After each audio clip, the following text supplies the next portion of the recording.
Well, you guys could always hear me, but that's weird. I don't know how that's possible that the guests can hear me, but the viewers can't. But should be fixed now. Okay. Well, you guys know what I was gonna say, right? I'm sure you guys could probably dictate it back to me. But yes, it's episode 115. We're talking about the loss to the Cowboys. It was bad. We're gonna get to those adjectives, and then we're gonna get to this must-win game against the Bears. Already week 3, and we have a must-win game. So that's obviously not great. But before we get to all that good stuff, let's check in with the co-host this evening. First off, Mr. Adnan Ikic. He is on Twitter at SayWhичWay. Adnan, how are you doing tonight? I said last week that I'm probably going to be doing worse this week than I was last week, but I didn't know it would be this much worse. Yeah. I'm sorry I couldn't make it to the post-game show on Sunday. I was actually watching at a friend's house, but man, it was – I don't think I've ever felt – I haven't felt that bad the day after a game since the Super Bowl, let's just say. Mm-hmm. Like, it was brutal this week, but, Yes. Look on the bright side. Look on the bright side. Now, next week we get to see Mitch Trubisky crap all over us. So. I was just gonna leave it blank when I said look at the bright side. Like, I wasn't gonna say anything. Like, look at the bright side. You move on to the next one. There's no bright. Yeah, basically. On that note, also with us, Eric Robinson at _Eric_Robinson on Twitter. Eric, I assume you're not doing great, but I'll ask anyway. How are you doing? I'm here to slander an NFL team tonight. I'm good. Yeah, no punches pulled. I got in a lot of pretty, intense slander on Sunday post game, so I'll definitely let the folks that weren't here right after the show get the first crack at this one. But yeah, I'm looking forward to that. I know Eric was talking about it in the Falcoholics private chat all day about how he was, getting ready. It's like that Undisputed commercial where you're like getting ready, to go out there and slander a team. So this is what's about to happen. Yep. Also with us, Evan Birchfield at the very easy to remember Evan Birchfield on Twitter. How are you doing, Evan? I'm good. I'm honestly just here to see Eric slander. So yeah, and then Evan's gonna drop it. He just wants to see. He wanted to get the exclusive scoop here before everybody else. Mm-hmm. But yeah, front row seats. Yeah, welcome in everyone. All of our usual suspects. Soler, Grant, Paul Mack, you guys, Trey Mendez, everybody that's in here. I'm sure I'm missing people. I'll try to. Somebody said they were watching from Japan. Shout out to Japan for Murray B. Big shout out to Japan. Wait, we're international now? Oh yeah. We always have a few. There's always a few international hits. Mostly UK, it seems like. So shout out UK folks as well. But UK folks, it's like 2 a.m. in the UK. I know, man. It's crazy. So somebody's very dedicated, especially after a loss like that. So what time is it in Japan? It's gonna be a little later than that. I know. Yeah, it's probably I know it's 7 or 8. 14-hour difference in the Middle East, so I would say maybe 16, 17 hours ahead. Yeah, It might be. It might even be like almost like earlier, like backward. Like we go the other direction. I don't know. Starting their day off with us. Right. Yeah. Like it's actually the next day in Japan, perhaps. Yeah. But, it's the next day. It's already. Yeah. Thursday morning. Yeah, I mean, I'm just surprised about the UK. It's 1 a.m. over there. Yeah. Okay, yeah. Murray says it's 9:30 a.m. in Japan. 9:30. So, yeah, that sounds about right. 12 hours. Some breakfast with the Falcoholic Live. Yeah, there you go. Hey, not too bad. But yeah, obviously, we're gonna get to this game. It's the darkness. We're gonna have some strong takes. Keenan Forney, former Falcons guard and frequent co-host guest of the show, is going to be tuning in when he can. I think he had some other engagements early to this evening, so he'll be coming in probably to inject his little bit of optimism. But I don't know, we may have broken him after that post game. Evan and I were like, "Come on, Keenan, are you really positive?" And he was like, "Nah." So I was gonna say I wanna. It's really good that we're getting this slander out of the way before Keenan gets here. It's just it's just I don't want to see the hope dim in his eyes as we speak about this team. Yeah. And Michael Russo, I assume you're talking about writing for the site. I know that Dave, it's usually about the off season time, March. If you are interested in writing for the site, we do take applications. I think it's usually around February, March, that kind of timeline for the next season.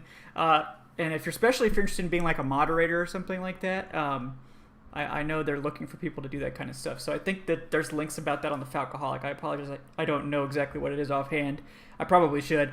But, yeah, look at the site. There's probably a link somewhere for that sort of stuff. But, yeah, they do usually the openings would be posted more like the off season. So definitely, give it a shot, obviously. We're always looking for good Falcons fans. All right, so let's get into this. So Eric, I know you've been like sweating about it all day, so I'm gonna give you the first crack. Give us your take.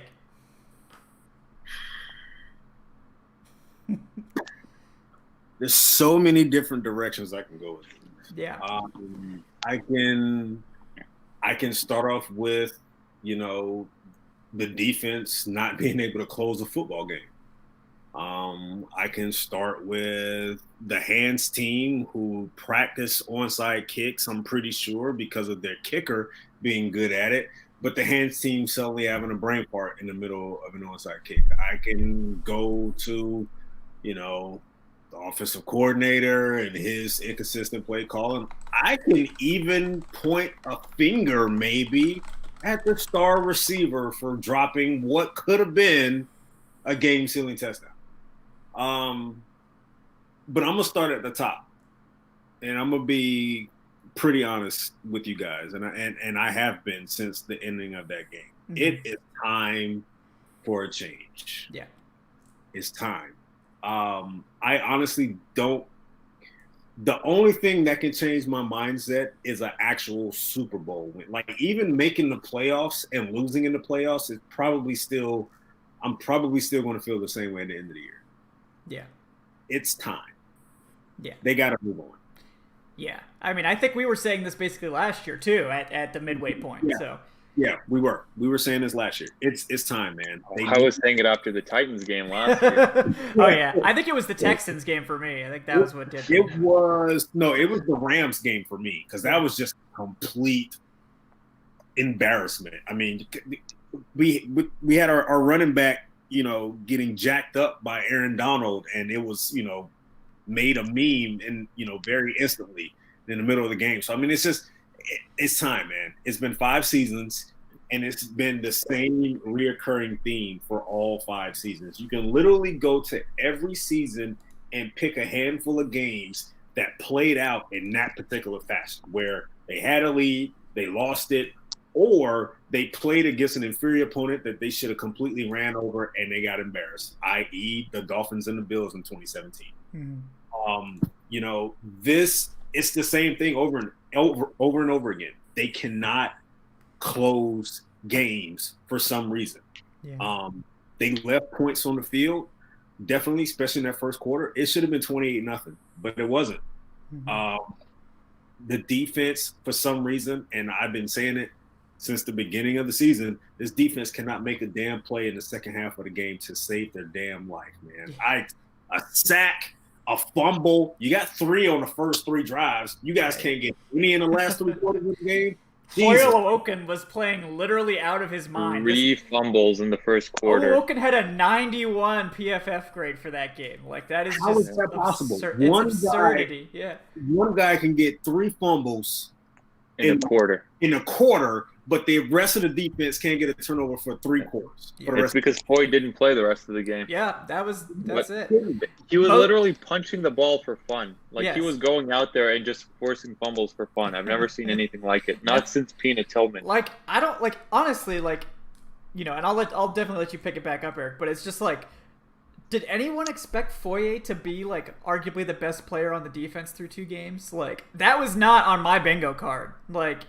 And I mean, I don't think any of us expected him to be bad. I think we all thought he would be fine, but he's arguably been the best player on the defense through 2 games. Not that that's saying a lot for this defense, but he's slowly starting to figure it out.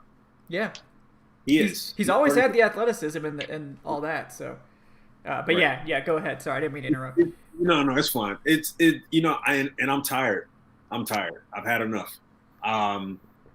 The fact that it took a week 2 game to say for me to say, all right, for me to just throw my arms up and say, you know what, I'm done.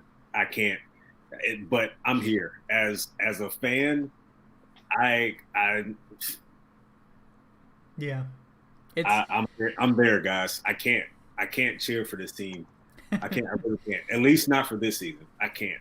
It's so well, hard. it's like that's the thing. Like it's hard. Like we are fans of the Falcons, not of the coaching staff necessarily. Like obviously we want the coaching staff and the front office and all these pieces that comprise the Falcons to be good. But like we're fans of the team and we want the team to be good. And sometimes, sometimes when you love something, you have to let it go. And I think, I have a weird feeling that, maybe Arthur Blank has a little bit too much of a personal connection to this coaching staff and front office, and he needs it's time to let it go. You can't grow, Right. unless you make a change sometimes. I'm honestly at a point right now where I'm looking Arthur Blank in this eye and I'm saying, how much blame do you get for this too?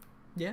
Because you refuse to literally drop the hammer, put your foot down. Like enough is enough, man. Like I thought the Super Bowl was going to be the ultimate lesson, but apparently not. I guess you just need to learn more and more. You just need to have another hard lesson again. It's time for a change. Dimitrov, Quinn, they're great guys, great personalities, but the team has to move on, okay? And I'm just going to be quite honest with you guys, and I mentioned this in the Falcoholic group chat. I honestly don't think this team is as talented as we think they are. That's just being... I mean, it's like impossible to really tell either. Like, is it? I don't know. I mean, I think the scheme is disastrous on defense. I mean, I think they're very talented on offense, clearly. Talented on offense, yes. They're succeeding in spite of Dirk Cutter because they're so talented. But, yes. Yeah. But I can see you going with that standpoint if it was year 1 or year 2. It's year 5, okay? And for a number of these players, they've been in the scheme for almost that long. Mm-hmm. Like these guys, Keanu's not a rookie. KZ's not a rookie. Ricardo Allen is not a rookie. They've been in the scheme long enough to pick the scheme up. Yeah. And it still looks like this after 5 years of implementation. Well, the scheme is trash. Like, we know the scheme is trash. Like, the scheme sucks. The scheme is outdated. Yeah. Because you can look at Seattle. As good as Seattle has looked on TV, and they're 2-0. They're Russell Wilson is an MVP candidate. They look great, but if you really focus on the team for the past, I say 2.5 seasons, they've been giving up some plays. Their defense isn't good this year. Like if they didn't have Jamal Adams, like they would be in huge trouble. They might have been 0-2 this year. Like I think they're like 25th or lower in most defensive stats. Like they've just been Russell Wilson's having an MVP season. They've given up the most defensive yards. The scheme is outdated, and I think the problem is, and we're starting to see it a little bit more with Quinn in press conferences. He came out today and he said, what? We're not going to make any changes. You want to know why he said that? Because you can't make much changes in this scheme. Because a lot of your players are scheme specific for this. A lot of your guys are cut and molded for this particular Seattle cover 3, 4-3 under scheme. Yeah. So you can't make much changes. No. You don't have an option to make a scheme change in the middle of the season because a lot of these guys, they're cut for one. They're not interchangeable. They're not as versatile as we really thought they were. Mm-hmm. So you really got to stick to your guns here, which means, and to me, that's a problem because the league is built on that. It's all about adjustments. Yeah. These guys can't make adjustments. It was quite obvious against Dallas. Dallas went up tempo, and what did they do? Oh, we're just going to play cover 2. They collapsed. Yeah. That's your adjustment?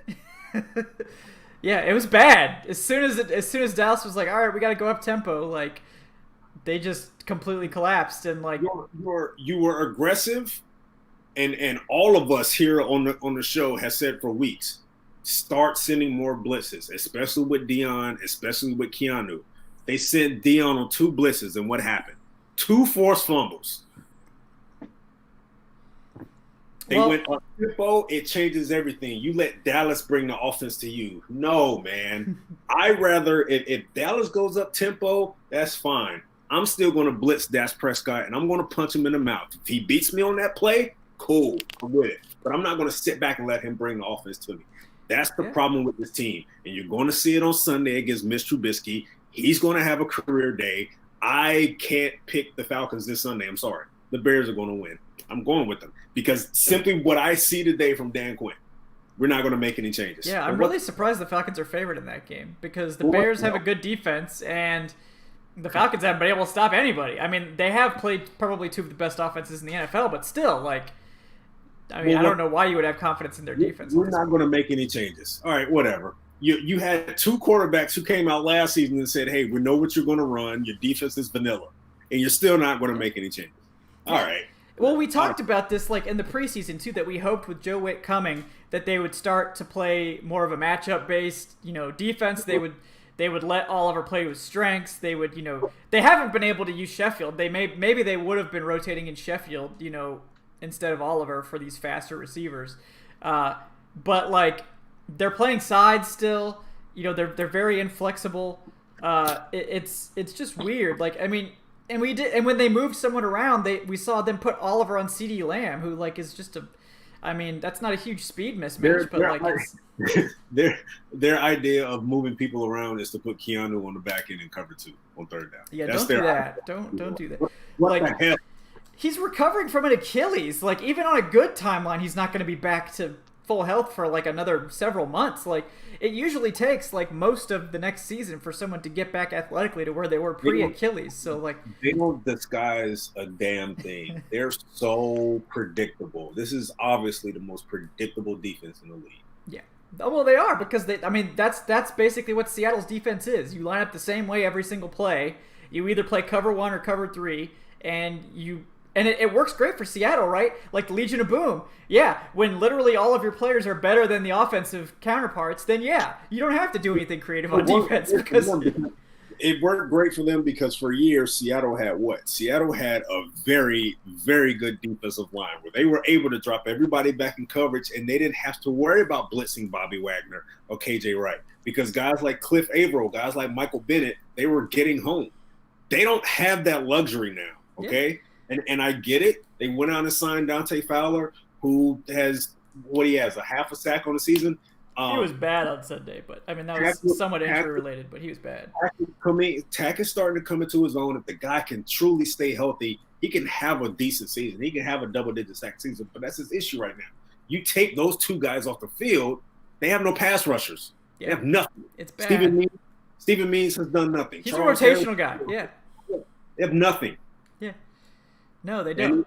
So without Tack, like as soon as Tack left the game, they didn't get like a single pressure after that. Not a single pressure. Yeah. Well, not only that, but they stopped blitzing as well. Yeah. Because they decided to play cover 2 because of the tempo, which we said was going to happen. They're going to go up tempo, and what are you going to do when they go up tempo? I thought the Super Bowl was going to be the ultimate example of what to do and what not to do in those type of situations. But apparently they still haven't learned from that. And if that's the case, they got to get the hell out of here. Well, that's the thing. Like, I think what we know now is that Quinn actually isn't really a smart defensive coordinator. Like, I don't think he really has good defensive instincts. I mean, the writing was on the wall after 2019 when he was such a bad DC that he had to step down. Like, I think we know now that his quality as a defensive mind is probably way oversold.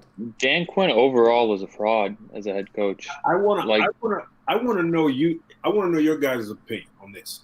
What's the biggest issue on this defense right now? Is it getting after the quarterback consistently, or is actually creating turnovers or perfectly timed turnovers in the second half, being able to close out games? What's the biggest issue for you guys right now on defense? I mean, for me, it's probably the coverage because there's such a. I mean, the pass rush is. In week 1, pass rush looked good. Week 2, without Tack, it was a disaster. So I guess I don't know what to expect there. But for me, it's the coverage. The coverage is so far off that it's. The coverage is for you, okay? Yeah. And then sorry. Oh, go ahead. Oh no, go ahead.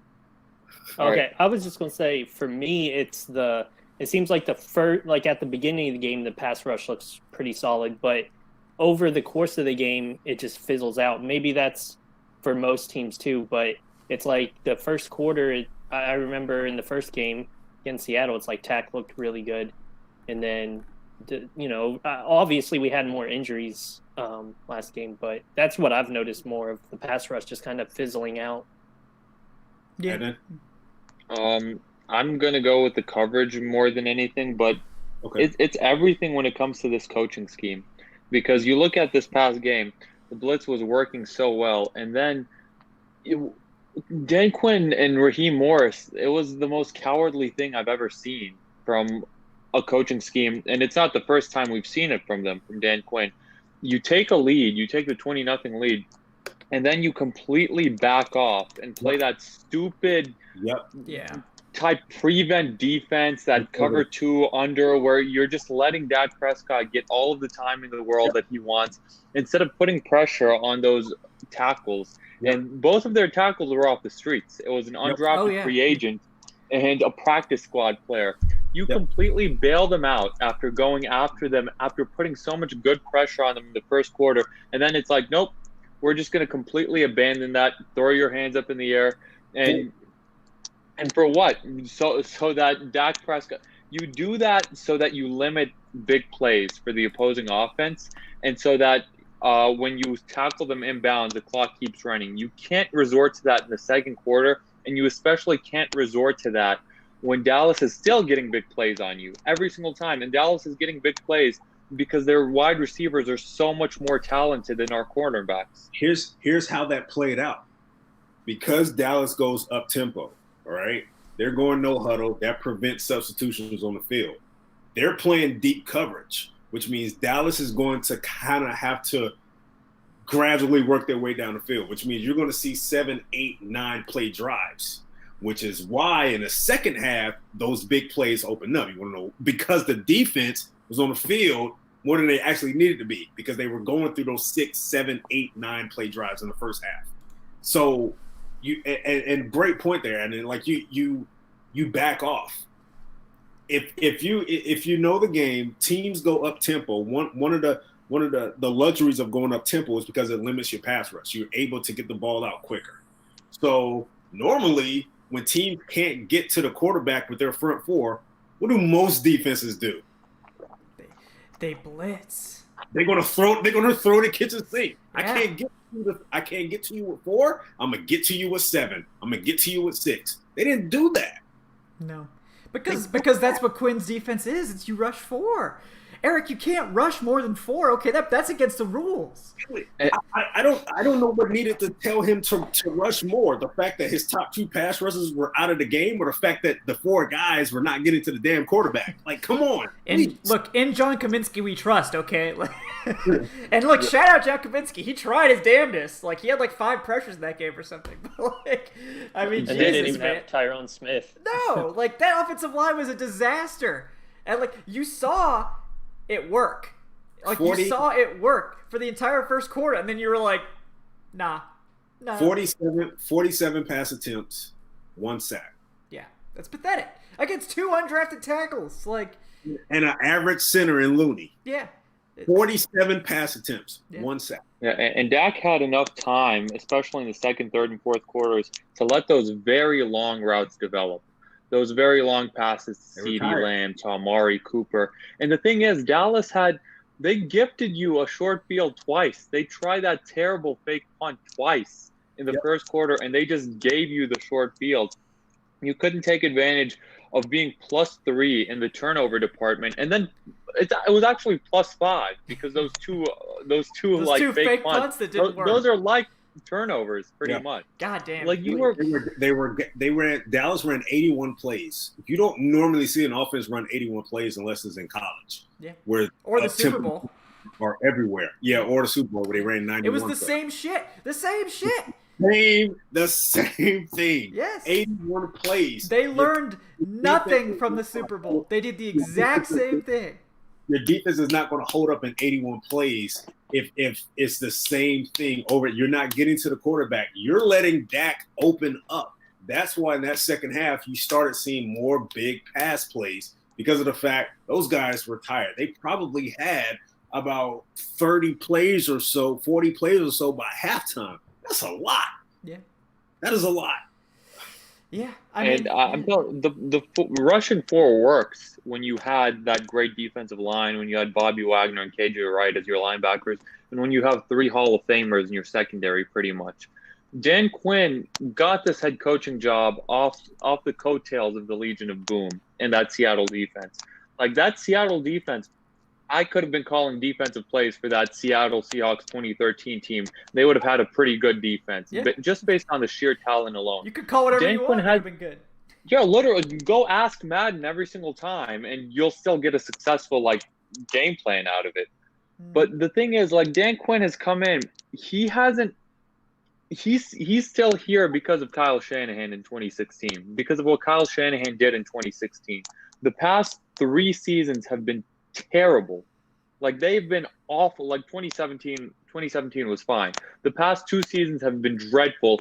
Dan Quinn was allowed to scapegoat his coordinators away in 2018. 2019, we saw the same thing last year. The same exact thing that we saw in 2018, and we still kept him. And why did we keep him? Oh, because we had that momentum at the end of the season, because we went 6-2 at the end of the season. We did the same thing in 2018, and it didn't work out at all in 2019. We started 1-7.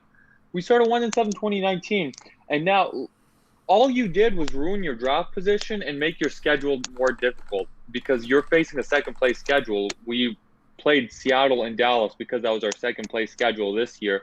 You come out absolutely flat-footed, doing the same exact stuff that you've done for the past few years that has crippled your team. We've learned nothing. Dan Quinn should have been gone at the bye week last year. Oh, yeah. And at this point, it really is. It's on Arthur Blank as well. The fact that he's keeping him around for I don't even know what reason, because he likes him, yes, because he's loyal to him. Yes. I guess we have an owner that values loyalty more than he does winning. Yeah, that's why. It's too personal for Arthur Blank. He likes Quinn too much. He broke his rule. Arthur Blank's rule has always been, you don't make the playoffs 2 years, you're out. It's simple, it's elegant, it's fair, because it gives you a gimme. It gives you a mulligan. If you have an injury-plagued year like 2018, you get another chance. You get another chance to try to get back up on the horse and make it okay. And Quinn blew it. Quinn blew his second chance, and he blew it terribly. It's over. The honeymoon phase ended in 2017. This coaching staff doesn't have good instincts for what they're doing. Dan Quinn, I think, just got really lucky with Kyle Shanahan, because since then he's had absolutely no clue how to get a good offense going. He definitely has no clue how to get a good defense going, because when he had the chance to do it himself, it was a disaster. So clearly he's not giving you anything on defense. So what is he giving you? Other than, shout out to the guy who came up with Sergeant Slogan, what is he giving you other than catchphrase? Yeah, other than some, hashtag brotherhood. No one believes in the goddamn brotherhood anymore. That shit sailed a year ago. It's nothing but a joke now. God, do you remember last year after week 2 they were dancing in the locker room and they printed T-shirts and all that? You went 1-7. You lost 6 games after that stunt. I don't know how Blank can look himself in the mirror and be like, oh wow, I'm doing the best I can for my team, because I'm starting to get upset at Blank too, man. I really am. Yeah, it's ridiculous. Make a move. Put your foot down. Something. This is embarrassing. This team needs a complete culture change. Because this team is the absolute laughingstock of the NFL right now. Deservedly so. If I wasn't a Falcons fan, I'd be laughing my ass off. Yeah, absolutely.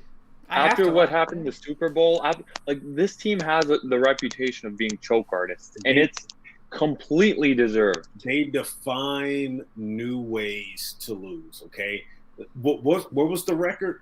440-0 of teams that scored 39 points and forced 3 turnovers and commit none on offense. Yep. And who's that one team?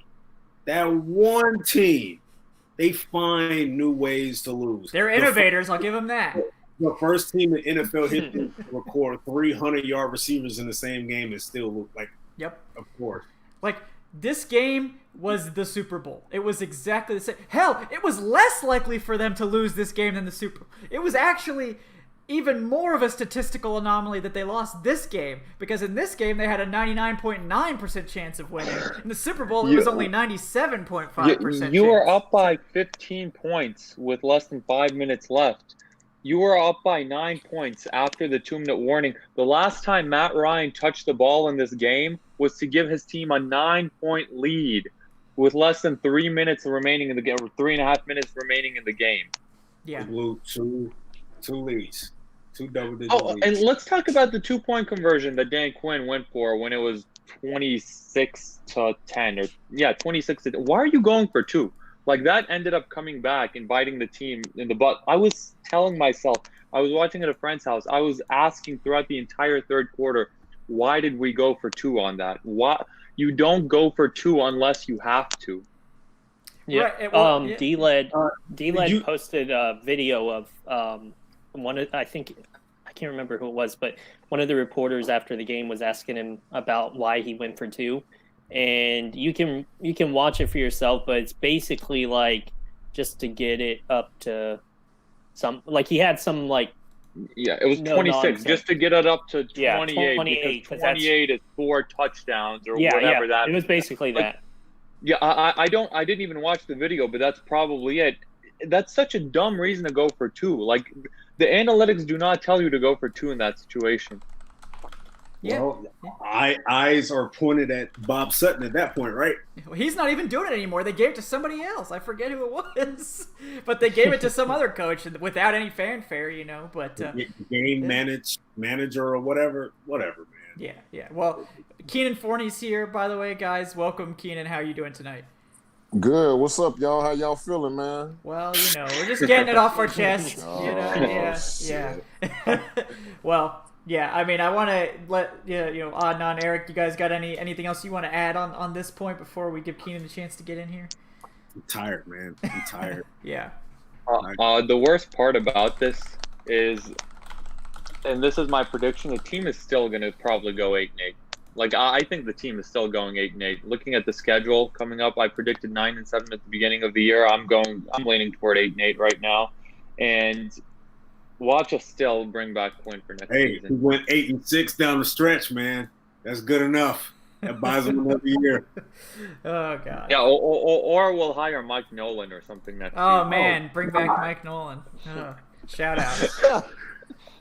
All right. Well, Keenan, I know you were here on the post game, so you got your instant takes in. But after a few days, are you still in the same ballpark, or you got some new thoughts now? Man, I'm still, we're not even a quarter of the way through the season yet. I'm still holding out hope, man. Maybe I'm thinking too much with my heart instead of my head, but player in him. That's the player in him.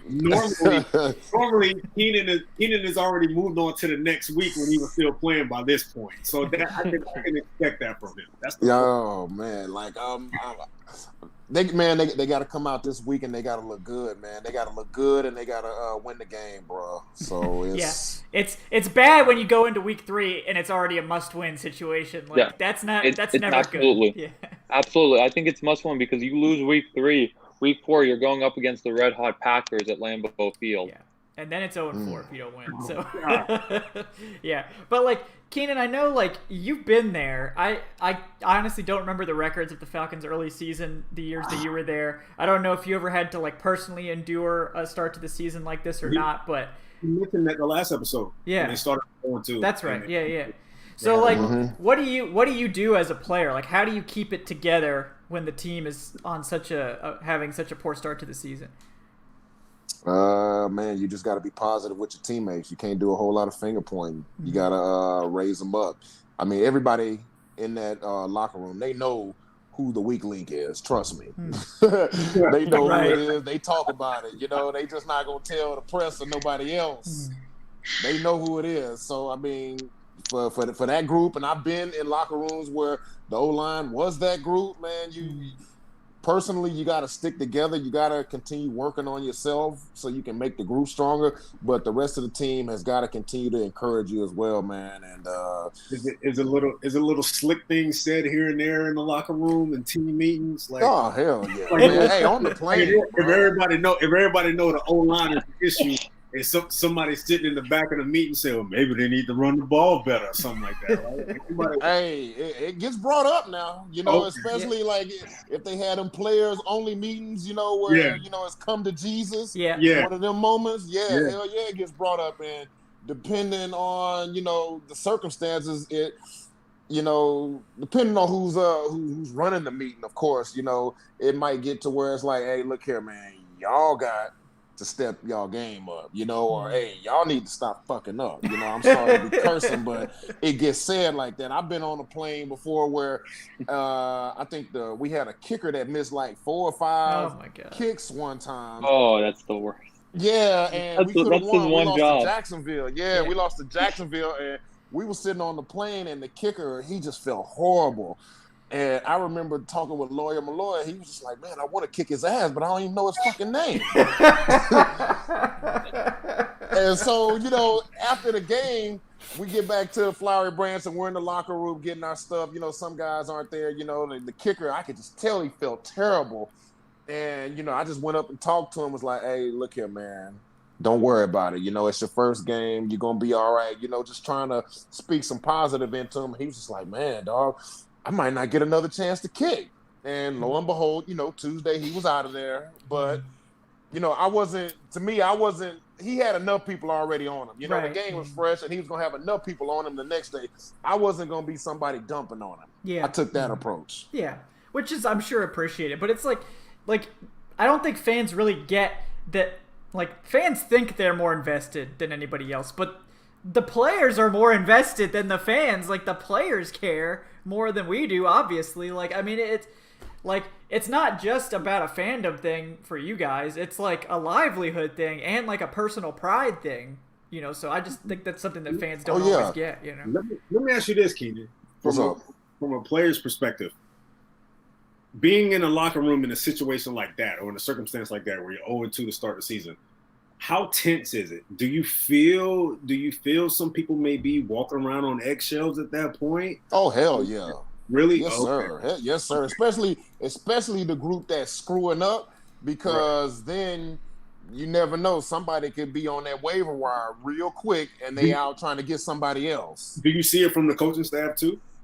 Man, hell yeah, because shit rolls downhill, let's be honest. You know what I'm saying? Okay. And them coaches are gonna start getting a little bit more intense, and they're gonna be a little less encouraging. The coaches are feeling the pressure too, because they feeling it from the head coach, and the head coach is feeling it from the GM, and the GM's feeling it from the owner. It all rolls downhill. So, after a while, the coaches start getting aware they're not so as forgiving on certain mistakes or on certain things anymore. It's one of the things like, hey, look here, man, we got to win. We got to put it together. We got to, all this talk, we got to put it together. We got to do it, man. Yeah. I know that everything is great. Trust me, they are invested in it as much as the fans are, because they know what's happening. Especially if it's a losing season. Hey, you never know. Your ass could be up out of here next offseason. Right. It's that fast. Yeah. Or you could be out of here in the next few days. Yeah, everything's great. Like Alden said, everything's great when you're winning. But when the losses start piling up, hell yeah, you think it's sweet till it ain't, and next thing you know, you out there trying to get you a job somewhere else. Yep. Yeah, and it's the NFL. A lot can happen in a short amount of time in the NFL. Yep. Well, I know the fans. Jason Gaines wants to know who that kicker was, if you remember. I forgot his name. What year was that? Was it 2007? Yes, it was the Bobby Petrino. I was at that game. Was that Elam? It was Matt Prater, who was Matt Prater for the Lions. Yeah, he's bounced back. Oh yeah, Matt Prater's all right. He's still kicking. All right, yeah. I was at that game. That's what's funny. I thought that was him. I've seen that name on the kicker before, so that's him. That's the same kid. Yeah. Okay. Yeah, he's had a great career since Lions now, and he's still. Like, I remember during the Tebow Mania year. He's actually pretty good, isn't he? Yes. Yeah, during the Tebow Mania year, he was automatic from 50 plus. He was carrying them that year. Man, good for him.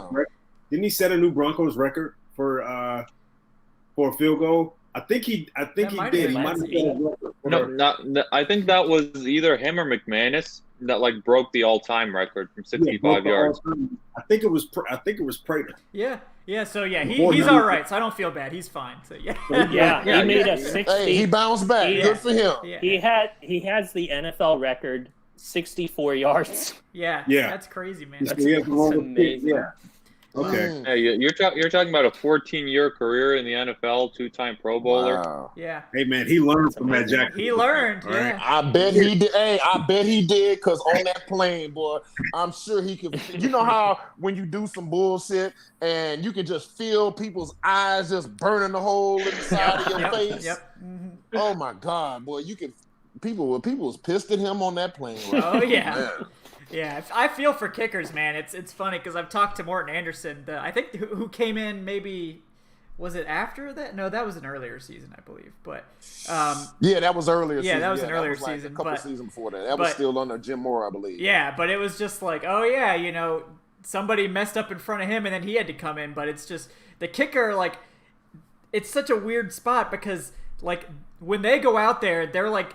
It's not even like the quarterback. Like everyone's eyes are on the kicker when they're on the field. Like it's just weird. It's like they get like 3 plays a game to make their mark. Where even the quarterback, who's probably the guy with the next most amount of criticism on him, gets like at least 50 plays a game to like make his mark on and do something good. But the kicker, it's like you get 3 chances, and if you mess up 2 of them, like everybody hates your guts for a week. So it's rough. And it's absolutely expected that you'll make every one of your kicks as a kicker. Every single one. As soon as you miss an extra point or a kick, like that's when the pitchforks and torches get brought out. Man, yeah. Man, but you know what? I guess why they get so much heat is because in practice, while everybody else is hitting and bumping and sweating and all that, the kickers and the special team guy, they're all on another field. And they're kind of, doing their little thing, you know what I mean? They're kicking hanging a out, few times. They're not really going through it like Right. the rest of the guys. You know what I mean? So guys are looking at them like, well, damn, what the hell y'all been doing all damn day? You can't get out here and make this kick? Out there sipping Mai Tais and stuff. Keenan, have you ever looked over at that field during an intense practice and just thought, man, yes. I'm in the wrong That's why I profession. can tell it to you. You be sitting over there sweating, hand on you, and you look over there, and they're over there, helmets off, and kind of whatever, kicking and shit, and you're just like, those mothers. I ain't gonna curse, but you know what I'm saying. Be mad as hell. They over there kicking it, Right. and then they get in the game and then miss it. That's why the players get so angry at the kickers when they miss. Like, man, y'all ain't practice all week. Yep. Right. Wow, that's funny. Yeah. They bring y'all out to kick this ball at pre-practice or during a special team situation or something at the end of practice. Like, y'all, like, you get this, I don't know, me personally, I get to be like, man, why the fuck y'all wasn't kicking every the whole 2 hours? Right. That's yeah. what I'm thinking. Gotta work that leg out. Gotta keep it fresh, Like... Exactly. Yeah. I mean, hey, did y'all sense a little personal pain? Yeah. Yeah. We might have hit a nerve there, yeah. Hey, but I love the kickers. We had some good kickers. Jay Feely, I love Jay. Morty. We had some good kickers. Just that one year, that guy when he missed those 4 kicks, boy. Ugh. I kind of want to ask this question to you guys because it's honestly been bugging me. But it's pretty much the elephant in the room a little bit when it comes to this team and what happened on Sunday. And I asked it in the Falcoholic group chat. How is it possible for a team to execute an onside kick so well, have a play like that? Like I don't understand. They thought they were on the other side. They had to let it roll 10 yards. That's honestly what I think. I don't get it because if you would think that if they're able to do it so well with their kicker that they practice it often, they explain the rules, everybody's in tune with it, they know how it's supposed to run. I don't get how is it possible for so do they just practice? Did they just practice They practice the hard one, yeah. Hell yeah, they practice it, buddy. They don't practice the recovery. You know what? If I'm the Bears, I'm doing one on Sunday. Just to troll the Falcons, yeah. The thing, I said it in the chat. I think what it really is when that ball was rolling slowly, and you had Olamide Zaccheaus, you had Jaden Graham, you had a bunch of players around it. I think they were honestly, legitimately scared to jump on it and to make a mistake. Because if you try to jump in that situation, you try to jump on it, and if you make that mistake where you don't secure it for sure, then you'll be on all the highlight reels, and they are all on the highlight reels. Anyway. Yeah, but you're possibly getting cut in that case. We saw it with the Packers in the NFC Championship game back in 2014 with that one fullback or whoever it was tight end, where he muffed that onside kick, and he got cut the next day. The issue with that was that kick. They practiced that kick. That guy wasn't supposed to jump. Yeah, he was supposed to block. He tried to become a hero. Yeah. He saw because Jordy Nelson was actually behind him. He said, "You know what? This is my time to shine. I'm gonna steal it from Jordy." That's why that happened. Because his team is rolling. Come on, man. Yeah, because that ball wasn't in the air. It was pretty much like a fumble where it was on the ground, but it was a fumble in the sense of not a regular fumble where the ball is bouncing everywhere. You saw where it was going. You saw it wasn't really – it was like spinning, but it wasn't like just going everywhere. It rolled 5 yards. Yeah.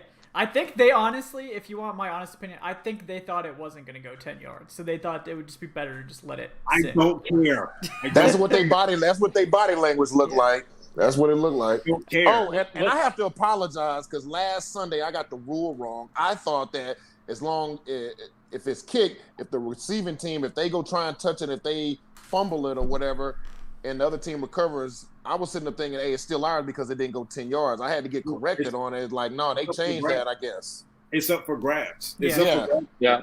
And I think that's the reason why I think they were too scared to make it go up. Because you had that one player, I don't know who exactly it was, but he was literally hiding behind CJ Goodwin on that play. He like went behind the Dallas player, and he was hiding behind him to not go after the ball, as if the ball was going to like poison him or something. Again, even if they were able to if they were to hop on the ball, even when it had 5 yards remaining to roll, a Dallas player cannot hop on it either. It'd be illegal touching at that point. So if a player wanted to hop on the ball right then and there, it's theirs. Right. It's theirs. You jump on it. It's yours.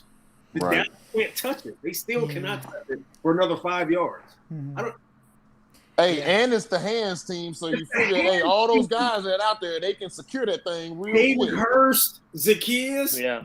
Jaden Graham was like inches away from the ball. Like really he literally went down and like just took off. Yeah, Zacchaeus was also staring it in the face. Zacchaeus was staring at it. He's standing there, arms folded, like, all right. Like, I have to think, because they called timeout before this play, that Ben Kotwicka was like, if it's not going to go 10 yards, you don't touch it. You don't touch it if it's not going to go. Because every single one of them did the same thing. If that's what he said, that's a fireable offense in my opinion. Well, you heard what Arthur Blank said. Arthur Blank threw his ass under the bus. He was like, they did not know the correct rules for how to cover that onside kick. That is what Blank said. If that's what he told his hands team, to me, that's a fireable offense. Well, you're telling your hands team not to touch the ball, even though they're the only ones allowed to touch the ball at that point. Play for the penalty. Play right. And that defense was so bad. Everyone knew as soon as Dallas recovered that onside kick, this game is over. It was like the coin toss in the Super Bowl all over again. You knew it was over. Like it was just y'all had that feeling. I had that feeling too, man. Actually, it was just to give. I saw Dallas celebrating. I saw Jerry Jones fist pumping in the press box. I felt it was over when Julio dropped the touchdown. I knew it at that point. Well, you guys were talking about like, oh yeah, well, what if they had not gone for two and got the extra point? Like they still would have scored a touchdown. I have 100% certainty they would have scored a touchdown. Like there's absolutely The only thing that I had hope for, not that the defense was going to stop them. The only hope that I had was Zurline possibly missing, because he has missed under 50 yards plenty of times with the Rams. He's done it before. And when timeouts, they couldn't freeze him. Falcons when he kicked it, it started going to the left, and for just a split second, I was like, "Oh, is he gonna miss?" And then it just card right back in. Oh, yeah. Just like it did against the Saints in the NFC Championship game in 2018. Yeah. But that was so much sweeter than this moment. Just like it did for Edelman when you wanted that ball to hit the ground, but somehow the football gods kept it from off the ground and just kept it enough so Edelman can get his hands up under it and catch it. It's the Falcons, man. It's the Falcons. Alford should have had that pick too. Like he had it in both of his own hands. Let's not go down this road, okay? I'm already wounded from this week. I can't let it get. Oh yeah, that's the kill shot at this point. I honestly felt as soon as the Julio play happened, I said, "This is all. That's it. That's all, folks. They're going to lose." I knew it. Because I had the same feeling when Edelman made that catch in the Super Bowl, even though they were up by 8 and it was still like 5 minutes left in the game. I still felt that's it, guys. Like the will is gone. When your best player has a play like that, it was like the opposite of the Super Bowl because Julio went superhuman to try to win that Super Bowl game, and it still wasn't enough. So he was just like, you know what? I'm not doing this anymore. Like, get Dan Quinn out of here. That's probably not fair. I'm sure it was an accident, but that was the moment I felt like, they're going to lose this game. I'm sure it was I underrated Russell Gage when I saw him that wasn't the first Wildcat they ran. The first one was a few series earlier. I was like, why is Russell Gage out there? Like, can he even like pass? Like, I don't know of like his history as like a passer. He went out there. He dropped a dime. Like Julio was in stride, dropped a dime right in the breadbasket. Yeah, and I don't want to blame. Very creative by Dirk. Very creative. But here's the thing. Here's my issue. You want to be the best receiver in the league. Fine. Okay, you got a hamstring injury. Okay, I get it. You're the highest paid receiver in the league. The highest paid receiver in the game. You call yourself, and we all do too, you're the best receiver in the game. The best receiver in the game makes a play like that. Yeah, you gotta catch it. It wasn't a situation where like the hamstring was preventing him from getting down there. Oh, no, he was in position, yeah. You were there, my man. It was a perfect pass, too. Perfectly. My thing is, you dropped that one, but the one that Sanu threw to you 2 years ago in the breadbasket, money. Yeah. Like, it's not like this is a consistent problem for Julio or something. This was just an aberration, but it's just disappointing when your best player's doing it. That's all. And the thing is, you mossed Malcolm Butler in 2017 when the team is down 24-0, but that one is like, come on. Right, this was like degree of difficulty, like a much easier play than like all of these other plays. You've made harder plays for less circumstances. Yeah. And I'm not gonna like this was fully the team's fault. I'm not gonna blame the refs for us losing this game because it was the team's fault. But what was that 12 men on the field penalty afterwards? That was weird. Like they were saying Julio was off like the sideline because you could tell that was a game plan on that 3rd and 2. They were going to take a deep shot with Russell Gage. And it doesn't work. You're going to go for it on 4th down. They lined up to go for it on 4th down. Julio was off the field. That was such a ticky-tack call. Julio was off the field on the Dallas sideline. He got off the field. He couldn't make it to the Atlanta sideline, so he was off. And they still called 12 men on the field. 5-yard penalty, you punt. That very first play of the Dallas offense was that deep shot to Amari Cooper where he made that beautiful one-handed catch. And I know for sure that is a penalty. That if a player gets off on the opposing sideline and they don't call a timeout, that is a penalty. So I don't think no one on television saw him getting off and then trying to get back on. So I can't explain that, but I know for sure that is a penalty. Like if you get off on the wrong sideline and then you try to run back onto the field, then it is. You can't get flagged for that. But I have a bigger issue with them giving Dallas their timeout back after they lost the challenge. Yeah. Late. Yeah, that was bad. That should call the timeout. They did say it's technically the rule, but they called their own timeout. They challenged it, lost the challenge, but the ref said we're only going to charge you for the one timeout that you called. Like, wait a minute, no. That's 2 timeouts. Right. I mean, technically, I guess that is the rule that you could call a timeout before the challenge, and then if you lose the challenge, you just my other main one was that challenge before the last touchdown, where I think it was Michael Gallup, where he fell out of bounds simultaneously. His butt hits out of bounds simultaneously. and they had the ruling stand or something like that. Was that one's obviously like he's out of bounds. Yeah, that was worth challenging. Yeah, and yeah. Why he didn't do it? Game management, man. No, they reviewed it. They did challenge it. The refs looked at it. They challenged it, and the referee called it as like a catch. Yeah, they upheld it. So I mean, there's always going to be some questionable calls, but at the end of the day, I mean, yeah, but at the end of the day, it's a Falcons problem. It's a defense problem. Don't allow 40 points. 39 points. Yeah, don't allow 40 points. Yeah. I'm just making mention of it because it needs to be made mention of. But still, like Matt Ryan went out there, and I can't emphasize this enough. The last time he touched the ball was to put the team up by 2 possessions, and then he didn't see the field again. Yeah, my man Matt Ryan is completely free of blame, and if you slander his name with this game, like you're just he's like the only quarterback to lose these games like in history. I think like 4 of the 5 games in history where quarterbacks have had quarterback ratings as high as Matt Ryan and have lost. He's like the owner of 4 of those games because the Falcons Marcus keep Mariota giving him. Is the owner of the other one. Well, yeah, shout out, but I mean, it's ridiculous that you can't like.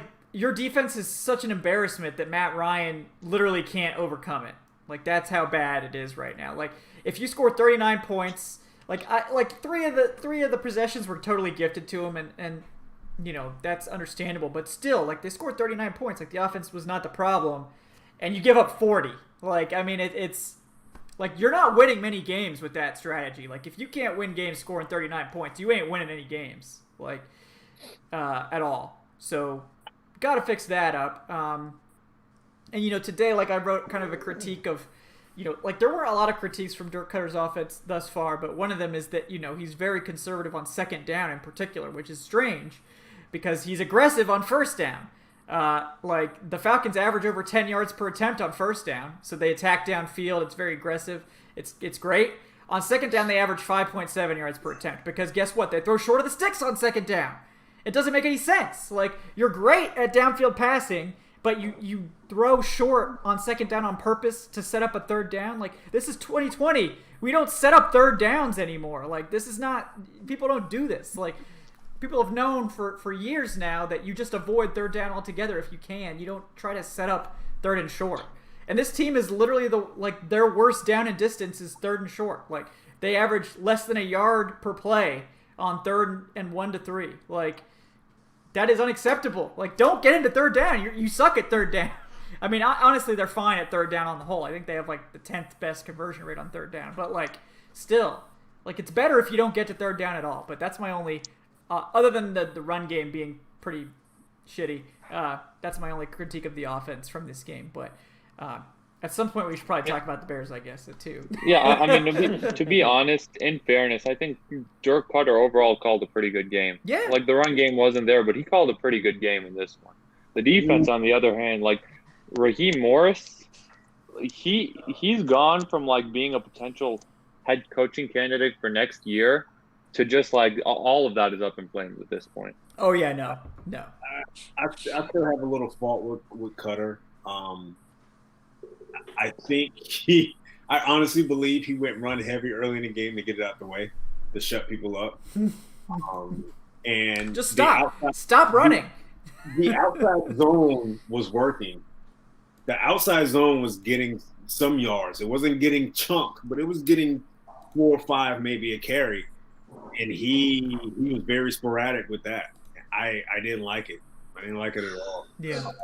He tried to force Ito to run up the gut, you know, late in the game to try to close it out. And you know, I like Ito as a player, but why is Gurley here if you're not going to have him on the field for those situations? Like, right. Why? And, like, he's been outplayed by Brian Hill and Ito Smith thus far, for being honest. So that's not great, obviously. But, again, like, at the end of the day, not to mention Gurley has told you, like, hey, I like outside zone runs. Yeah. Oh, okay. Well, we're going to run inside zone. Look, like, the definition of insanity is doing something and getting a result and then doing that over and over again and expecting different results. Like, we know Dirk Cutter can't call a run game. Like, he can't. He's not good at it. He can't. You just summed up the latest version of the Atlanta Falcons. Yeah, that's what I'm saying. Like, so stop pretending. Like, Dan Quinn, we know Dirk Cutter can't call a run game. So just pass the damn ball. You're really good at it. You're, like, arguably the best in the NFL. So just throw it. Like, we don't need to pretend. We don't need to pretend that we have a balanced offense. Like, you're not fooling anyone with this 3.3 yards per carry. Like, I mean, sure, throw in a run every now and then, throw in a draw, throw in some outside zone. But, like, this is a pass-heavy offense. And it needs to be pass heavy when you're giving up 40 points per game on defense. So, yeah, like, let's just throw the damn ball and be done with it. Like, enough with the front, you know? This is a perfect segue to the Bears games because this front seven is physical. Yeah. Get after it. So that run game, you're going to have to lean on it a little bit in this game, even if it's only getting you 2-3 yards a carry, because what you're hoping is that the passing game loosens them up enough to when that fourth quarter comes, Gurley's able to turn those 2-yard runs into 5-yard runs. Yeah. So, and I was kind of hoping he did that against Dallas. Stay with it. It's not, the run game's not really doing. They only had 115 rushing yards, but stay with it. It's going to open up. I promise. Yeah. It's going to open up. Keenan said it before. Defenders are going to get tired leaning on guards and tackles for 4 quarters. At some point, you just got to stay with it. Yeah, buddy. You got to stay patient with those 2s and 3s because after a while they'll turn into 5s and 6s and then boom, and explosive for more than 10, 15. Exactly. Especially when the defense is so worried about Julio getting behind him and Ridley getting behind him and Hurst coming across the field. Trust me, it's going to open up. You just got to be consistent with it. Right. Once they drop that, once they bring that extra guy in the box, they get 8. Boom. That's what you want. Yeah. Yep. Yeah. That would be nice if they could consistently, generate those types of looks, but like at this point the teams just don't respect the Falcons running game, and it's like they've had the 15th most carries. Well, they've had the 15th carries, like they're 15th in rushing attempts, and they're 28th in rushing yards. So it's not a volume thing. It's a no. They're already aware that it's not really much of a threat. They already know that the Falcons are going to play themselves out of the run game. Yes. It's not a situation where the defense is going to say, all right, you're not running the ball on us today. No, they know that Cutter and his coaching style dictates that. They know they're not going to run the ball in the second half. Yeah. They get that already. That's why it's so easy to defend that run game for the Falcons. Yeah. Well, let's switch gears here a little bit. Let's talk about this Bears matchup, which, like we said earlier, it's bad when you have a must-win game in Week 3, but that's where we are. So, the Falcons absolutely have to find a way to win at home against the Bears. In theory, it should be possible, but the Bears are 2-0. The defense obviously is good. Mitch Trubisky possibly decent. Like, he hasn't been the dumpster fire that I think a lot of people expected. And he's probably going to look like an all-pro against Atlanta because that's what this team does. They single-handedly bought Mariota like at least 2 more weeks of starting last year. Like, single-handedly, it was the Falcons that gave Mariota like 2 more weeks of starting. So, they're going to have to obviously not do that again. And they're going to have to find a way to slow down the Bears, who have a decent running game, who have some weapons in the passing game.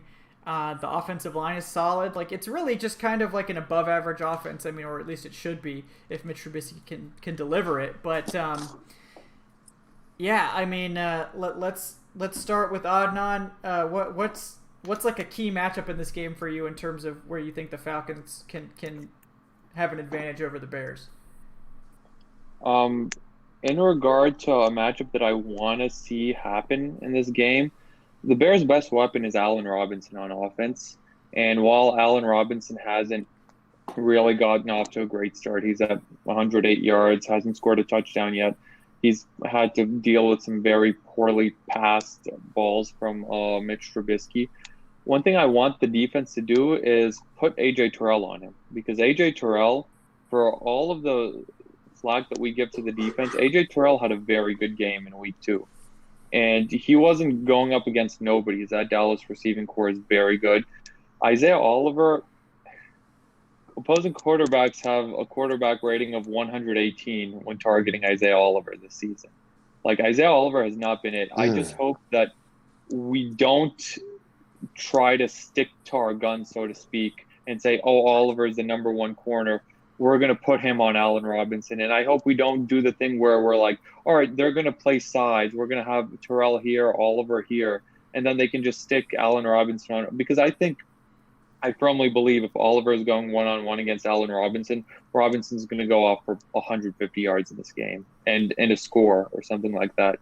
But, in regard to the Bears overall, I don't think that and David Montgomery isn't injured for the person asking that. He came back into the game after a pretty scary neck injury last game, and he finished out the game. Montgomery's gotten a lot better. He's looking pretty good this season as well.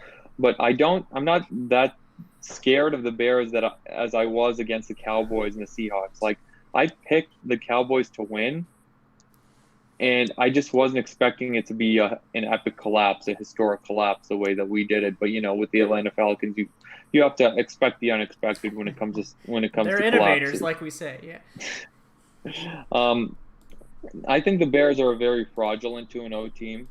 Their first game, they beat the Detroit Lions without Kenny Golladay, and they only won that game because DeAndre Swift, shout out to UGA, dropped that easy touchdown. Like, he's not gonna catch an easier pass than he dropped in that game. And in week 2, they beat a Saquon Barkley-less New York Giants barely. Like, I don't think the Bears are that good of a team, and I think this is the perfect time in the schedule to be playing against them. Like, their defense is stout, don't get me wrong, but their defense, it had some holes against the Detroit Lions. Granted, Robert Quinn didn't play in that game, but Robert Quinn is still trying to adapt and build that chemistry with this defense.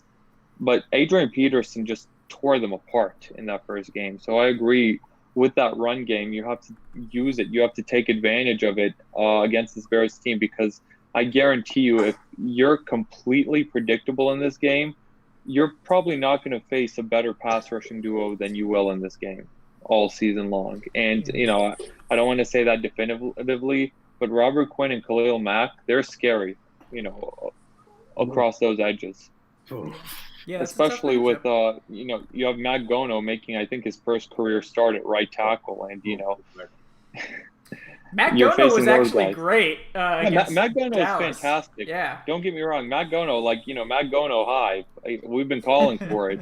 But this is Khalil. It is Khalil. He's not going to have a tougher challenge than that. So. This is Khalil Mack.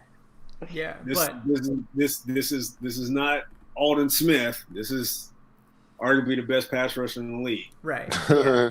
So that's that's obviously a step up in competition for him. But yeah, I think he was like the number 2 offensive tackle in pass rush or pass block success in week 2 or something like that, Matt Gono. So big shout out Matt Gono.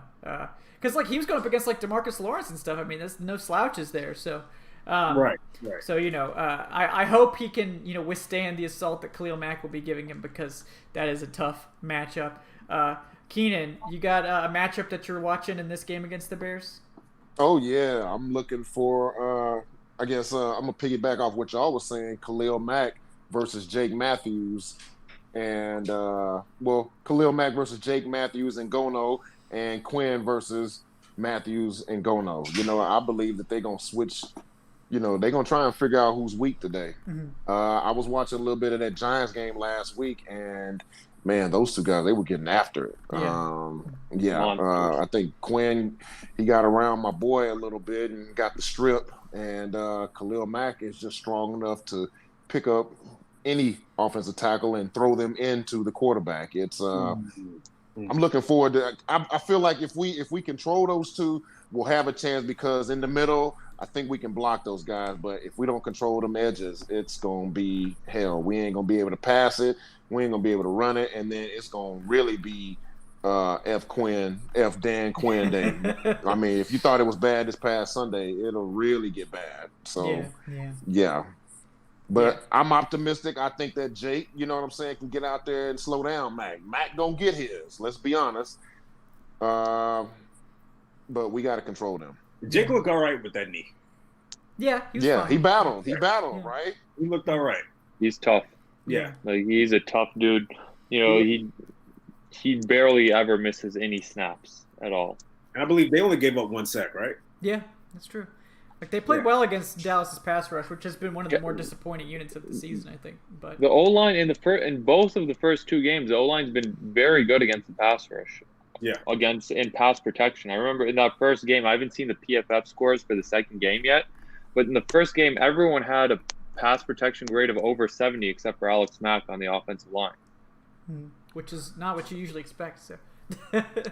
Hey, and if I'm Matt Gono has a lot to play for. You know, he's the second string tackle. You about to go out there against the number 1 rusher in the league. Right. You know, you go out there and you shut him down, you just make your value go up. You know, so he's got a lot to play for and get ready for. Great point, because now you know that McGarry is not going to be out all year, so your time is limited. Yeah, right. You got to prove it. Yeah.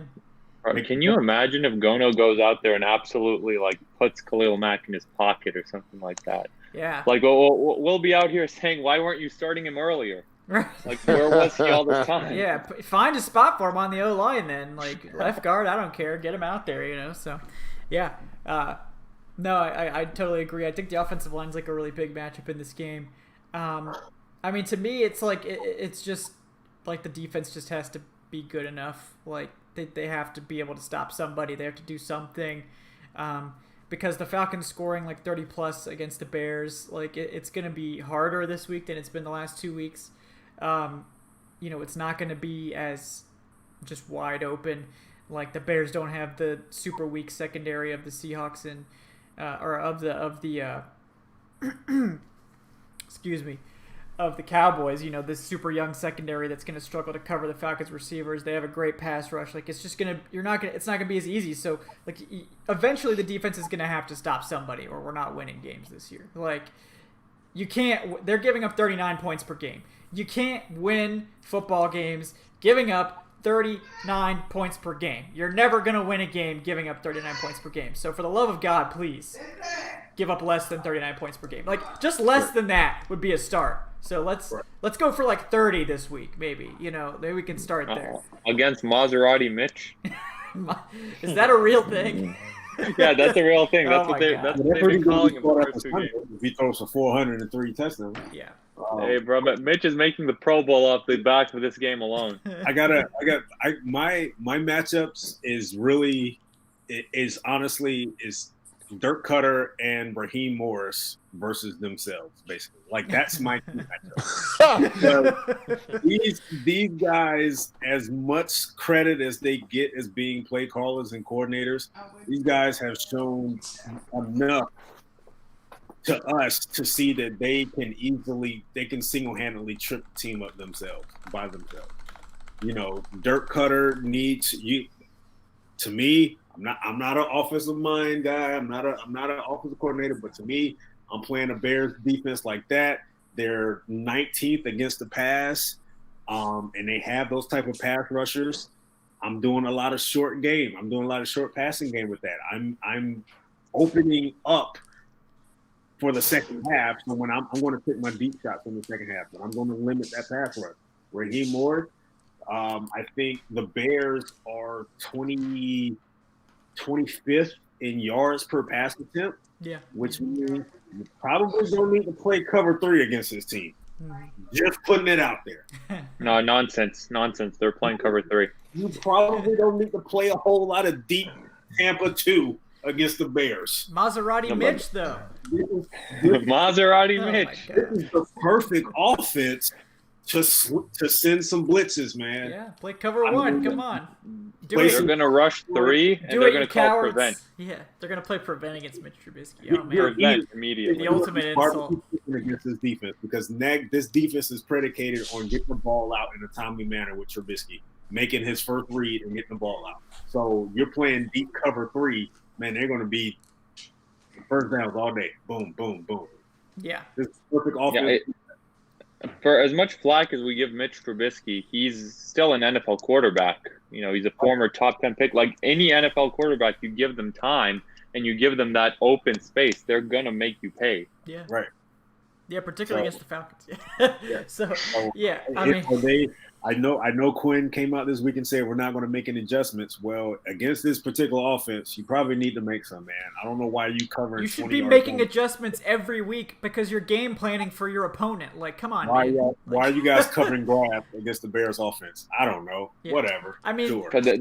This reminds me of when I played Madden 08. It's one of the first Maddens I got. Every single defense, I didn't care about defense. Every single play, I just call engage 8 every single time, just because I didn't want to sift through the defensive plays. Right.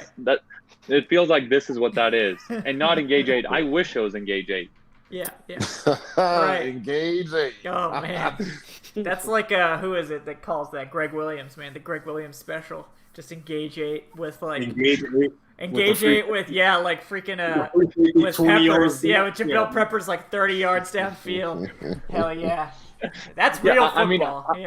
I'd rather it be engage 8 just because at least you're trying something to get to the quarterback. Exactly. At least you're forcing him to throw. If Dak was able to beat that defense Sunday with the blitz, then so be it. But you got to throw it at him, man. Right.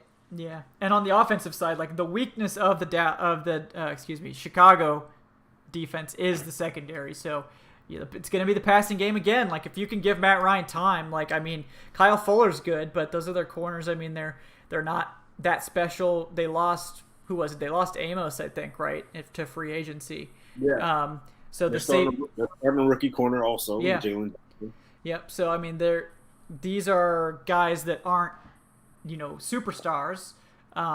So that's a unit that you can take advantage of if you can protect Matt Ryan. And so far, it looks like they can. Like this isn't like last year where he's running for his life in the first few weeks of the season. So that's where I would target and not bother with trying to run on Akeem Hicks and Khalil Mack and Robert Quinn. Like you're not gonna have a lot of success. I mean, and the linebackers too. I mean, it's Roquan Smith and Dane Trevathan. Like you're not gonna have a lot of success running against that Bears front. So just, let's dispense with the pleasant, it's time for my complimentary first down run for you here, sir. Yes. And, okay, now that we've gotten that out of the way, perhaps now I'll throw the ball. Yeah. What's key about that is this also probably means less play action. Yeah. But more of, like we've been calling for weeks, the pre-motion snap. Get that defense to shift a lot. Don't let them sit. Don't let them settle. Get them to move, and things are going to open up as the game go along. But you know how Cutter is. Cutter's going to come out. He's going to start with 3 straight runs to go. But why do motion when you can go with no motion and you can just run at Khalil Mack? Like they're not expecting that. Nobody's expecting us to run at Khalil Mack. Hey, I like what you're saying. I was just about to say, hey, but no, think about it though. Let's start running at Khalil Mack, wear his ass down, because you start running at him, then he's less effective rushing the passer, Well, but that's true. I mean, here's the thing. Yeah. You got to get yards. We got to need to work when we're doing that. It's got to work. Yeah, I'm with you. It's got to work. Yeah. If you're running at him, and he's stopping you for no gain, and then it's just an obvious passing down, and then Khalil Mack is just pinning his ears back. I don't like those odds. You don't trust the run game? Khalil Mack's like a fine run defender. Khalil Mack. I'd probably run at Robert Quinn. I don't think he's a run defender. I get what Keith is trying to say. You're trying to beat up on him before he's able to beat up on Matt Ryan. Exactly, because what is he, about 250, 255? Putting him on Jake. Jake is about 320. Let him wear down on him. But we just can't get into no third and medium, third and long type situation because That's a disaster. It's a disaster. Here's playing right into their hands. Here's the thing with this particular defense, man. If you're going to run the ball, stretch it. Yeah. Don't run it at them. Make them run. Make them run. Yeah. Stretch it. Make Mac move. I know it sounds crazy, but make him move laterally. Yeah. Make Akeem Hicks move laterally. If you make Akeem Hicks move north to south, he's going to have. Yeah, that's that old Chip Kelly special. And I'm not saying this as a derogatory thing against Chip Kelly. One thing I really liked about his offense is, one, they played with pace, and two, they made the field east to west as much as it is north to south. Those stretch runs with LaShawn McCoy, those wore the defenses down. Yeah. Like I remember I'm sure it must have been just like defenses were dreading going up against those Philadelphia Eagles, like Chip Kelly offenses until he traded everyone away. Yeah, I mean, look at it. I mean, it's still really effective in college. I mean, look at like UCF. Like, I mean, that's basically their style. Like, I mean, it's the same thing. Like, it's we're just gonna wear you out. We're gonna run as many plays as possible and wear you out. And we're just gonna have the fastest athletes, and eventually you're gonna be too tired to cover them downfield. You know, it's like I mean, we got the personnel to run a lot of them stretch zones and then run the play action bootleg. You know, bringing Hayden Hurst back over as we're bootlegging, and to me, we do that once this game. That will wear down that defense, especially, you know, you get them trying to run and thinking that it's a stretch. Now all of a sudden they got to retrace and go chase the ball. You know what I mean? Because that's what they're taught to do. They got to go chase the ball whether it's thrown or whatever. You know what I'm saying? He doesn't do it. No, well, but he doesn't do it. And I see Kevin shouting out his alma mater, UCF, the national champions, UCF, and mine. Hashtag. Oh, and Evans. Yeah. Don't do that. Kevin, there's more than one up-tempo, fast-style offense. There is. Right, but I'm only going to talk about UCF. Like that's an understanding, okay? Like everyone knows. But how many of those offenses have won the Natty? Yeah, Eric? Exactly. They didn't win the Natty. We're being honest. They were snubbed, okay? College football's only undefeated champions. Okay, yeah. No. But yeah, I mean, I digress, you know, on that. That's a conversation for the deep off season, perhaps. But next June, we're at it. Yeah. But well, yeah, I mean, that might be the off season for us at that point. We'll see. But this is a game the Falcons should win, right? Like, but will they? That is the question, after all. So we're gonna get to some picks here before we wrap up. Before that, though, let's. I just want to remind folks, if you don't mind, we really appreciate all of you guys tuning in. We are in the 90s tonight. That's always great to see for the Wednesday shows. We appreciate you guys tuning in and getting to see the show. I know there's some new folks in here.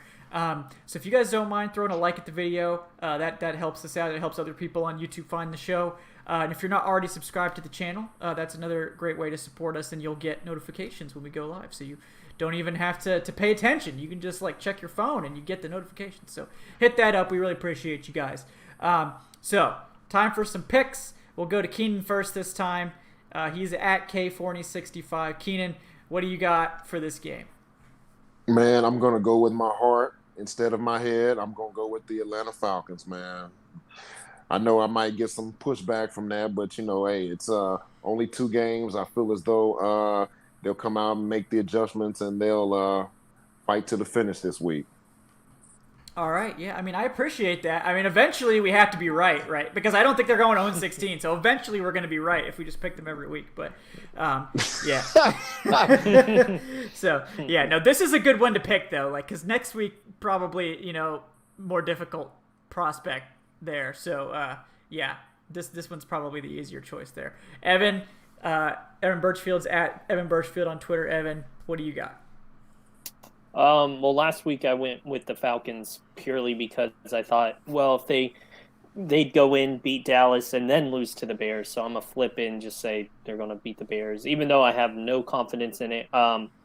Obviously, they've, over the first 2 weeks, both teams played different offenses. The Falcons, obviously, allowing the most points in the NFL, while the Bears, I believe, are 4th fewest allowed.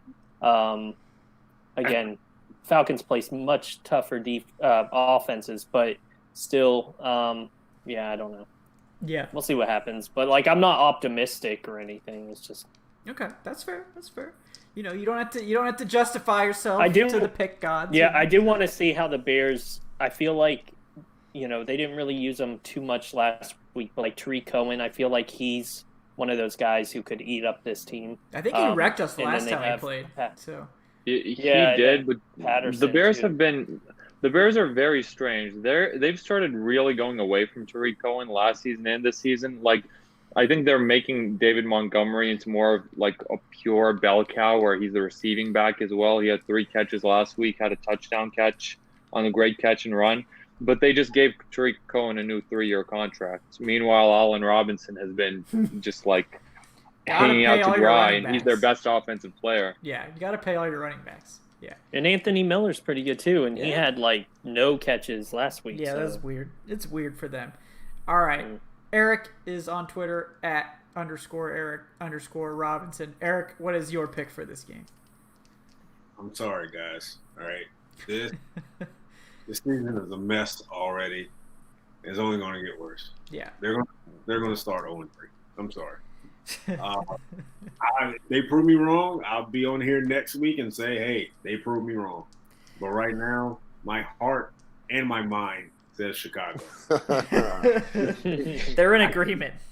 I can't trust this team. I can't. And I felt that way before Dallas. And I definitely feel that way now. Something's going to happen. We sit here every episode. We talk about these game plans that they need to implement, and they don't do it. And in many cases, this is the reason why they lose. Something's going to happen, man. They need to start watching the show. Yeah, get those game planning tips. They don't even have to do the work. We'll just do the work for them. Yeah.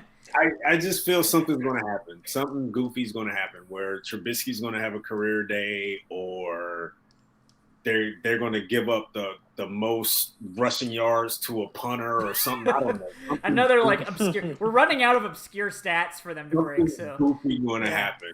There's always obscure stats. There's always one out there. We're never going to run out of those. They're going to give up 300 passing yards to 2 quarterbacks in the same game. I don't know. Oh man, Nick Foles comes in relief. Yeah. At the half, it'll be just like UGA against Tua, and then UGA against Hurts next year. Yep. Yeah. Oh man. All right. So Adnan, he is on Twitter at SayWhичWay. Adnan, where are you going with this one? I'm gonna end on some positivity on this one. Like, for as much as we've roasted them, like I picked Dallas last week. They're gonna beat the Bears. Like, come on, guys. They're going up against Mitch Trubisky. We said that against Arizona.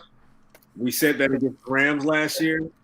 We said that against Buffalo in 2017. We said that. I thought the Rams were going to destroy us last year. We said that against the Titans 2017. We said that against Cincinnati in 2018 in that shootout when he lost the game on the last play. You guys see my. I do. I understand, but this time is different. Oh yeah, this time it'll be different. Why. But 2020 will be different. 2019 will be different. This time is going to be different. Miami, this game is going to be different. Yep. No, but this time for sure. This time, Tennessee, for sure. This game is going to be different. Fool me once, shame on me. Yeah. This game is going to be different. All right. But this time for a fact. Yeah, this time definitely. I pinky promise. Sure. Yeah, pinky promise, guys. Yeah. Yes, this time it's going to be different. They're going to go out. They're not going to dominate. It's not going to be a blowout. And I would hope it's not, because as soon as this team goes up by 3 touchdowns, they're going to choke it away. I'm more comfortable with this team losing than winning at this point. Yeah, they need to be slightly behind at the end for them to have a chance. San Francisco in 2015 when they lost the game on the 1-yard line. This game is going to be different. That's just because Dan Quinn decided to kick a field goal down 4 with less than 2 minutes left. Yeah. Something going to happen. Yeah. I'm sorry. Against Blaine Gabbert. Against Blaine Gabbert. You just had to remind me of that one. I think I almost forgot that one, but you brought it back.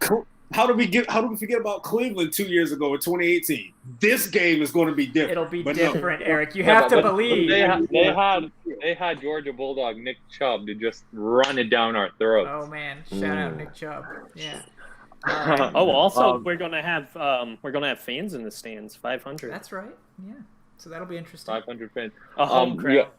Yeah. I legitimately think it's not going to be a blowout. I think we're going to eke this one out just because the Bears have a very good defense, but I don't think they're all completely settled in. I don't think this defense is as good now as it will be later on, just because they're still developing that chemistry. Team Hicks hasn't gotten off to the best start of all time, and I think our offensive line will be able to hold its own. Like the O-line at this point, 2 games in, is the least of my concerns. I'm going with the Falcons, and to be even looking forward, and I know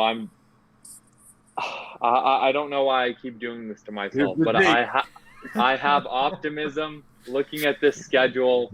It's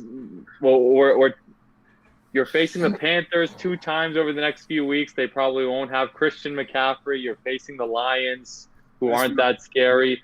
You're facing the banged up Denver Broncos, who are going to be without Cortland Sutton.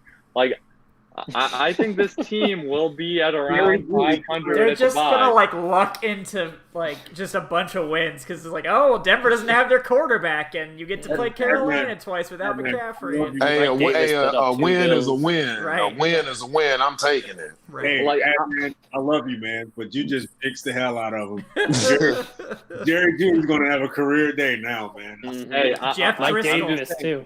Just looking at. I think the schedule is so manageable. I don't know why I keep doing this to myself. I have this optimism that this team is the season isn't over yet. That we can still rally the troops, even though I've seen the last 2 years. Maybe this time it'll be different. Well, we'll rally the troops. It'll just be after we're already eliminated from the playoffs. I'm going to be the only one not drinking the poison Kool-Aid. All right, fine. Yeah, Eric will be the only one to carry on the show at the end of the season. Yeah, go ahead and take it. I will say this, though. If we lose on Sunday, let's get the draft takes in. Yes, hashtag draft takes. On Sunday. Yep. Why is there steam coming from the cup? Guys, don't drink it. Oh, no. Eric, this time it'll be different. But it looks so delicious, though. Justice. It looks so good. Sip won't hurt. Yeah. No. Yeah. Bubbling, guys. It's bubbling. Maybe this time it's not poison, even though it was last time. It was the last 7 times, but this time it'll be different. No, but I'm picking the Bears. It pains me, but yeah, I don't believe. And the only way I think that the Falcons have a chance of winning is if I fully uninvest from their success, in which case they will win now to pull me back in, because that is the best. Dan Quinn has been the best at that. Right when you think it's okay to give up, he always gets that one win. It's maybe there's still hope, and he's really good at doing that. So I think this is one of those weeks where that'll happen. But he can't get me back if I never left. So I'm leaving now by picking the Bears, and then now that means they're gonna win. So. Because they're trying to mess up my picks. That's really what it is. But hey, let's all remember this. Mitch Trubisky still ain't done much. Okay, he's still the same guy that we've known him to be the past couple years. You know what I'm saying? So, as down as Falcons fans are on Coach Quinn, that's how Bears fans are on Mitch Trubisky. They just waiting for that. They just waiting for it to drop right now on him. Okay. Yeah. So I think we get after Mitch Trubisky, and he gonna show us exactly who we thought he was. Yeah. It could be. He is a Pro Bowler. Oh my God. We made the Pro Bowl over Matt Ryan that year. Statistically, Mariota had his best game against the Falcons last year. 2 years ago, I believe Andy Dalton had his best game of the season against the Falcons in a shootout.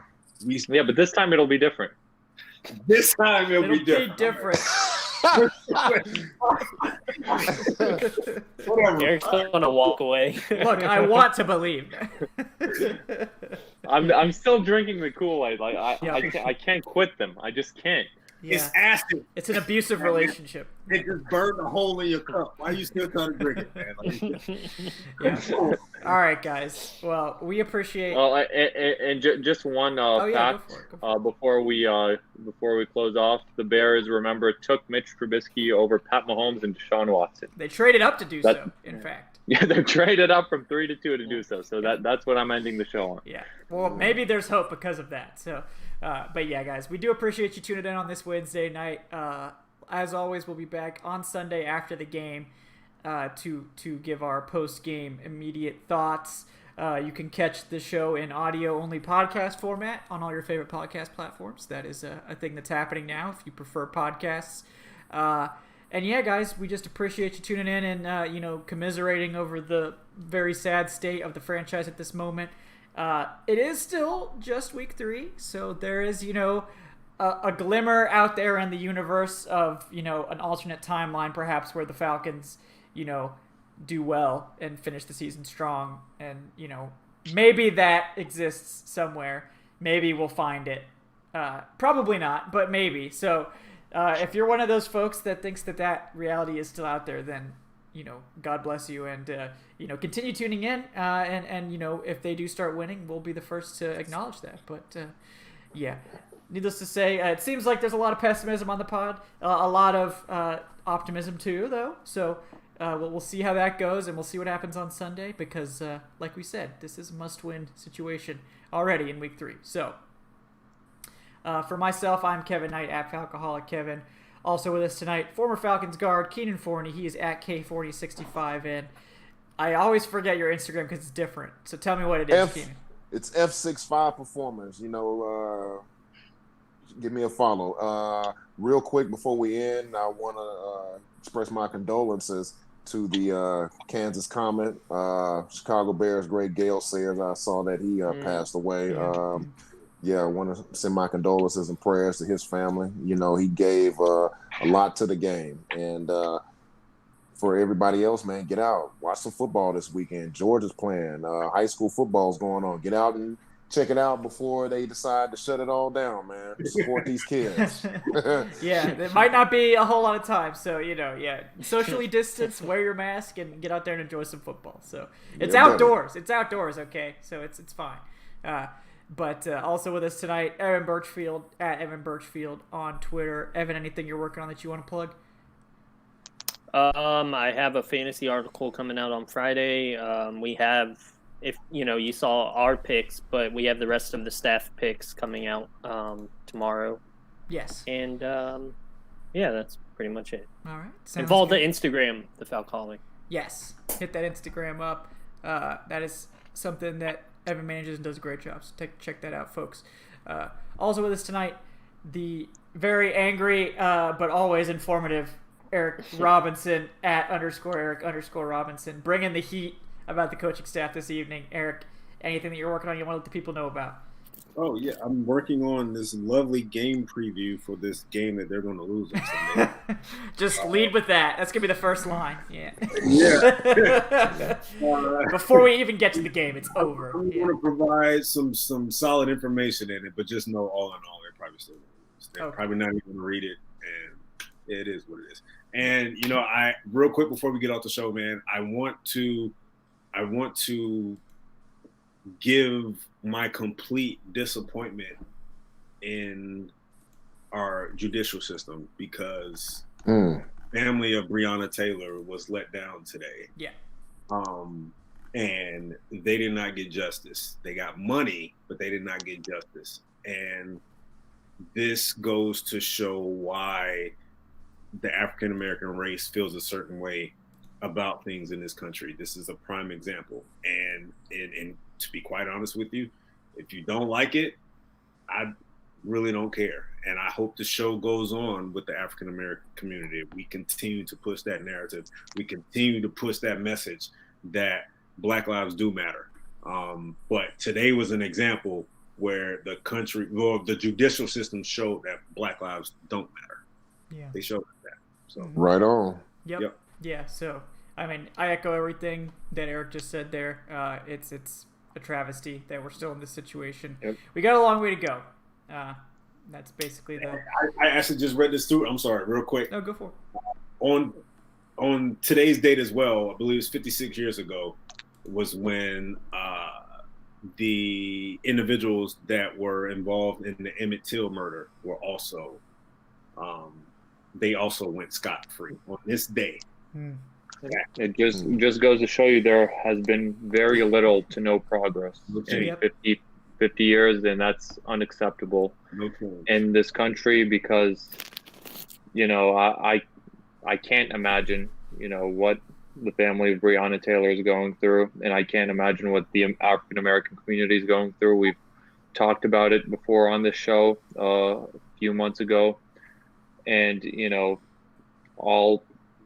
there needs to be some systematic change in this country. To say the least. There needs to be some systematic change. That's the only way. We can't continue going forward the way things are right now. Yeah. Right. And register to vote, folks. And if you live in Pennsylvania, make sure you put the ballot in the second envelope, please. For the love of God, put it in the second envelope. Apparently there was like 5% of the people who voted by mail in Pennsylvania forgot to use the second envelope. So your ballot will get tossed out if you don't put it in the second envelope. So if you're watching from Pennsylvania, put it in the second envelope, please. Thank you. All right. That's my take there. But yeah, also with us tonight, Adnan Ikic at Say Which Way. Adnan, anything you want to let the people know about? I'm working on 5 questions with our SB Nation Chicago Bears affiliate, Windy City Gridiron. So I had an email exchange with one of their editors where I asked him 5 questions about the Chicago Bears, and that article is going to be going out in the coming days. Also, my article looking at what if the Falcons win / what if the Falcons lose that goes every single week. But, I have a good feeling about this game because this time it's going to be different. The bounce back starts this week. We may beat the Packers next Monday night too. Oh, God. I'm not going out. Oh, man. Speak life into it. I'm not. I'm keeping account on how many times you say this time is going to be different. I'm watching how many times you're just going to throw it back at you. Man, that's brutal. I may be saying it to convince myself more than anyone else. But this time it's going to be different. Yeah, you got to speak it into existence. Yes, speak it into existence. Yeah. As soon as we get off, it's like, is it going to be different? Is it really? Yeah. All right, guys. Well, thank you guys for tuning in. This was quite a long episode. We just seem like we keep going longer every week, so maybe we'll have to rein it in at some point. I guess we'll see. But this is what, 2 hours? We're almost at 2 hours. Yeah. So thank you guys everyone for keeping with us. So we appreciate that, and we'll see you guys on Sunday after the game, win or lose. And enjoy the rest of your week. Stay safe out there, and.